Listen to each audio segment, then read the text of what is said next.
como é que isso tudo começou, né? Como é que foi essa trajetória? Você pode, eu sei que é muita coisa, mas dá para resumir mostrando como é que é esse gosto pela leitura, pelas artes? Aqui em Brasília mesmo, né? Eu sou de Brasília e sempre me expressei ou me pensei dentro da narrativa. Não importava se eu estava desenhando, ou se eu estava escrevendo, ou se eu estava fazendo quadrinho. A minha relação era primeiro uma relação muito grande com a leitura narrativa. Lá em casa, eu acho que todas as pessoas sempre leram, nunca fizeram muita propaganda disso. A melhor propaganda para a leitura é ver os adultos lendo. Quando as crianças veem os adultos lendo e o livro está acessível, elas se tornam leitoras. É natural isso. Agora, a escola, a biblioteca e escola de criatividade, onde eu estudei, né, onde você trabalha agora, ela é uma das referências mais contundentes que eu tenho na minha vida mesmo. Eu sempre falo da ideia dessa experiência que na época, claro, eu achava o melhor lugar do mundo, né? Era o lugar onde aquilo que eu fazia e que era a coisa mais importante para mim, ela tinha lugar. E o que eu mais achava interessante, eu lembro das professoras, da Zezé, da Bia, e elas falavam assim, aqui pode tudo, a única coisa que não pode é copiar. Se você quiser copiar, você pode copiar em casa, mas aqui a gente trabalha o que você quiser fazer com a criatividade. E como a palavra criança tem a ver com a palavra criatividade, a escola entende de uma maneira, sempre entendeu de uma maneira universal o processo criativo. Não importa se é na área de artes visuais, eu não faço separação entre escultura, pintura e ilustração. Não importa se é na produção de texto verbal, que as crianças fazem lá, no teatro, enfim, na música. É uma escola que não tem fronteira entre as artes. Então, foi a minha maior formação mesmo.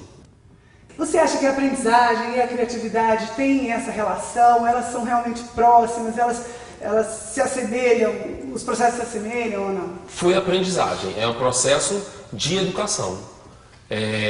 Eu estava no espaço da biblioteca, cercado de livros, um acervo vivo, não é um acervo morto, né? Eu acho que a gente precisa disso, precisa dinamizar essa ideia de educação. No Brasil, eu acho que a escola particularmente falando da biblioteca, escola de criatividade, alguns outros lugares têm experiências parecidas, mas a minha experiência é essa e eu sei que o Brasil inteiro tem relação com essa experiência, particularizando, né, a biblioteca escola de criatividade, mas é um processo de educação que envolve arte. A construção da biblioteca foi um projeto urbanístico do Lúcio Costa, inspirado na Anísia Teixeira e Darcy Ribeiro, nesse modelo de educação integral. E a biblioteca infantil, desde seu nascimento, há 43 anos, veio com essa proposta invertendo aquela história de uma biblioteca escolar complementando um currículo. Na verdade, o que a gente percebe com o seu modelo de vida, né, é que ela fez o nascimento do gosto pela leitura, ampliar seu conhecimento a partir da arte ali. Especificamente falando da biblioteca da Escola de Criatividade, né? A ideia desses pensadores, como o próprio Lúcio Costa, o Niemeyer, o pensamento visual dele sobreviveu a um período militar, sobreviveu à supressão dos livros. Entendeu? A Brasília se formou através de uma geração de decodificadores de imagem. Né? As pessoas relegam a imagem ao segundo plano, mas a educação e a formação crítica que vem com a apreensão da imagem e com a produção da imagem passa por essa estrutura de Brasília, passa pelas escolas parques, passa por esse projeto. Passa pela biblioteca, é evidente isso, né? Todas as pessoas ali era um lugar de livre pensamento, mesmo quando o pensamento era cerceado. Você já fez livros, já fez um livro com apenas imagens, né? Já, sem palavras, né?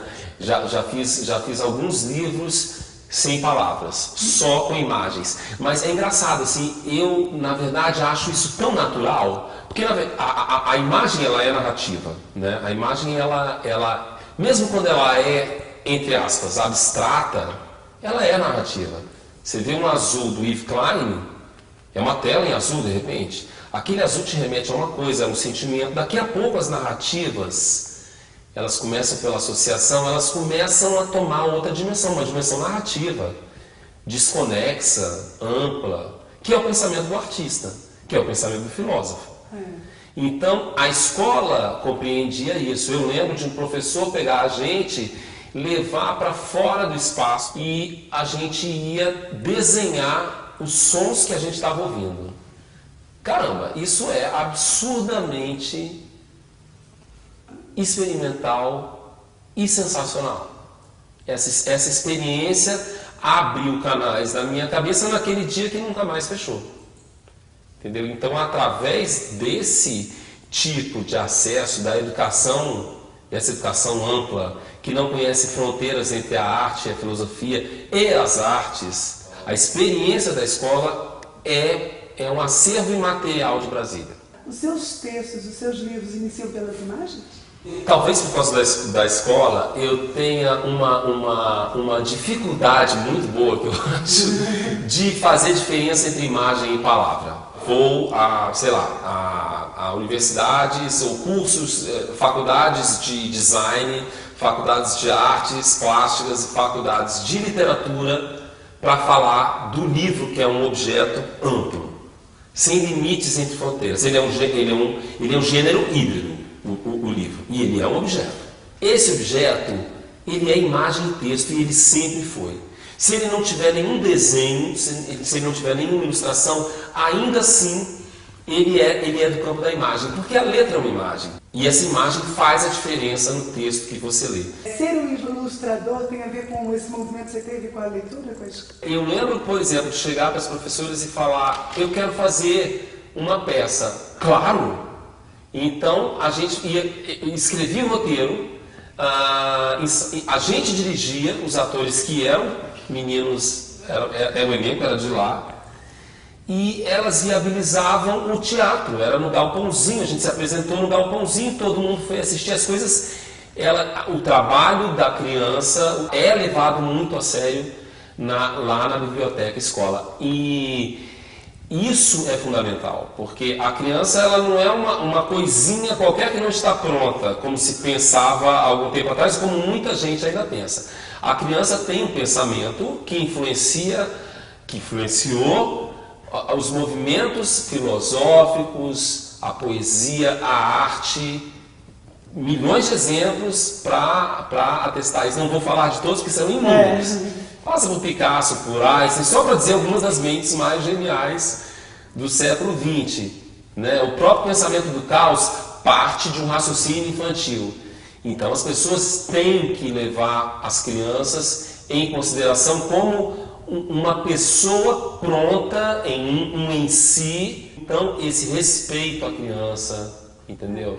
É por isso que o processo de aprendizagem se assemelha tanto ao de criatividade, né?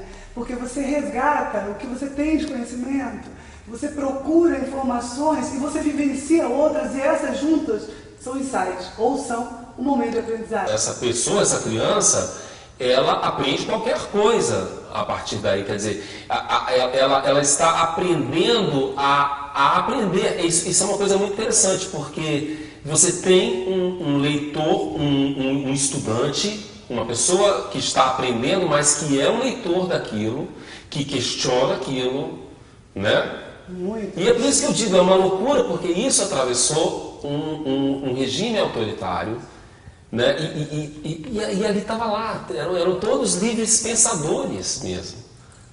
Então eu acho que isso é genial, né? A função pedagógica que essa biblioteca promove, porque ela promove um espaço diferente de bibliotecas públicas comuns, onde há um movimento, a criança se movimenta, se expressando, lendo, e escolhendo, mostrando suas... Escolhendo é muito importante, muito importante. Ela tem o direito de escolher o livro que ela quer, né? Desculpa eu interromper. É verdade. Escolhendo, enfim, é uma biblioteca escolar.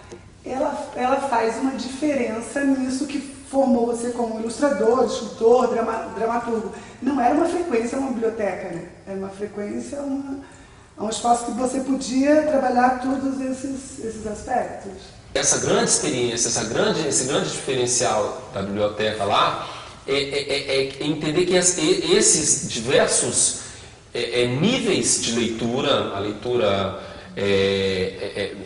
visual, a leitura verbal, a leitura global do livro, a produção de pensamento ligada a essa criação toda, ela não é dissociada, né? Eu acho que precisamos de bibliotecas também, de bibliotecas com acervo imenso, que a gente possa ter acervo a tudo e a produção contemporânea, mas naquele lugar se faz conexões entre os canais da arte e da educação que formam um tipo de cidadão.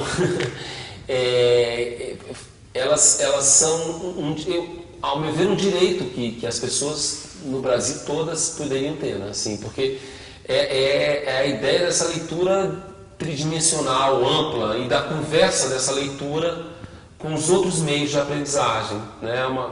É um leitor tridimensional, é um leitor adiante do seu tempo mesmo. Muito obrigada pela entrevista. A Biblioteca Infantil Brasília te agradece por esse testemunho e a gente espera te ver lá na biblioteca, próximo às nossas crianças que valorizam tanto o seu trabalho, que difundem, são eles que nos mostram a graça do trabalho. Eu que tenho que agradecer para vocês, primeiro por acreditarem e continuarem investindo no trabalho da Biblioteca Escola de Criatividade. Eu adoro esse nome, né? Biblioteca Escola e Criatividade.